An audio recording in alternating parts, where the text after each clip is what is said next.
Siapa yang sebenarnya bertanggung jawab saat keputusan diambil? Mari kita jelajahi dunia penilaian keputusan. Dalam video ini, saya akan membahas kesalahan umum yang sering kita lakukan dalam menilai keputusan berdasarkan hasil belakang. Apa yang sebenarnya perlu kita perhatikan? Saksikan untuk memahami peran keberuntungan dan dokumentasi dalam membuat keputusan yang tepat. Ayo kita mulai. Bayangkan, jika saya memainkan permainan ini di depan Anda, dan saat itu saya mendapatkan hasil tidak dan 6. Anda menyalahkan saya, dan Anda menuntut saya untuk dipecat dan diganti dengan pengambil keputusan yang memiliki rekam jejak bersih, yang tidak pernah kehilangan kesempatan untuk mendapatkan $100. Nah, dalam salah satu dari dua hal ini akan benar tentang mereka dalam situasi ini. Entah mereka telah beruntung. Apakah Anda pernah mendengar supervisor bias? Keberuntungan bukanlah sesuatu yang bisa diandalkan. Atau mereka hanya kurang berpengalaman daripada saya. Seseorang yang belum pernah memainkan permainan ini sebelumnya tidak akan pernah memiliki hasil buruk. Selalu nilai keputusan berdasarkan apa yang diketahui pada saat keputusan itu dibuat. Dan saya tahu ini bertentangan dengan intuisi. Saya tahu ini bertentangan dengan apa yang banyak orang katakan saat keputusan kebijakan dibuat. Orang-orang bilang, "Oh, mari kita lihat saja bagaimana hasilnya sebelum kita menilainya." Anda tidak perlu melihat bagaimana hasilnya. Anda perlu melihat apa yang diketahui pada saat keputusan itu dibuat. Itulah cara Anda menilai apakah itu keputusan yang baik.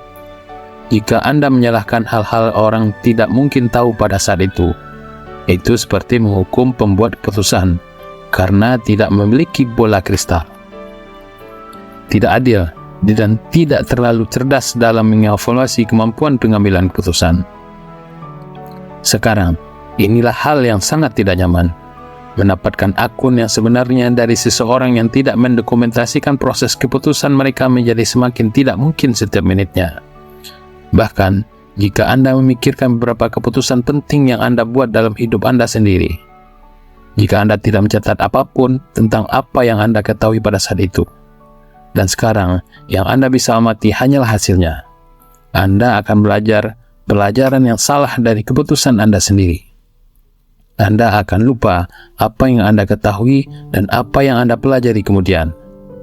Banyak hal akan masuk akal dari sudut pandang belakang, dan Anda akan lupa bahwa Anda akan masuk akal dari sudut pandang belakang. Dan Anda akan lupa bahwa sebenarnya tidak tahu informasi itu saat itu.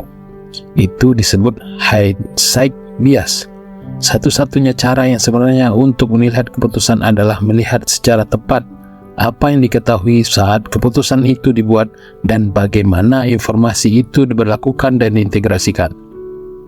Jadi Anda akan bertanya pada diri sendiri, faktor mana yang benar-benar dipertimbangkan untuk pengambil keputusan ini? Bagaimana mereka mengumpulkan informasinya? Sumber informasi apa yang mereka gunakan?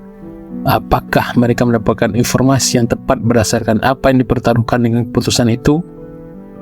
Itulah yang ingin Anda lihat.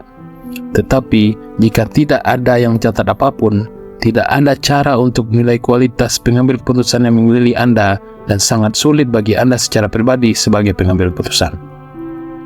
Jadi, pelajaran besar dari video ini adalah Anda memerlukan dokumentasi dari proses pengambilan keputusan.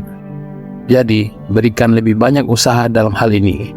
Itulah cara menjamin bahwa Anda dapat membedakan peran keberuntungan dan peran pengambil keputusan yang baik dalam hidup Anda dan belajar pelajaran benar dan bukan pelajaran yang salah dari apa yang terjadi pada Anda. Sebelum kita tutup, mari kita bicara tentang kesalahan umum dalam menilai keputusan. Selalu menilai dari hasil menyesatkan. Ada supervisorship bias dan handshake bias yang bisa mengganggu penilaian kita. Jadi, dokumentasi ada kunci untuk membedakan antara keberuntungan dan keputusan yang baik. Ayo, kita coba lebih menghargai proses dalam pengambilan keputusan. Ini cara yang kita belajar dengan benar dari pengalaman. Sampai jumpa di video selanjutnya ya.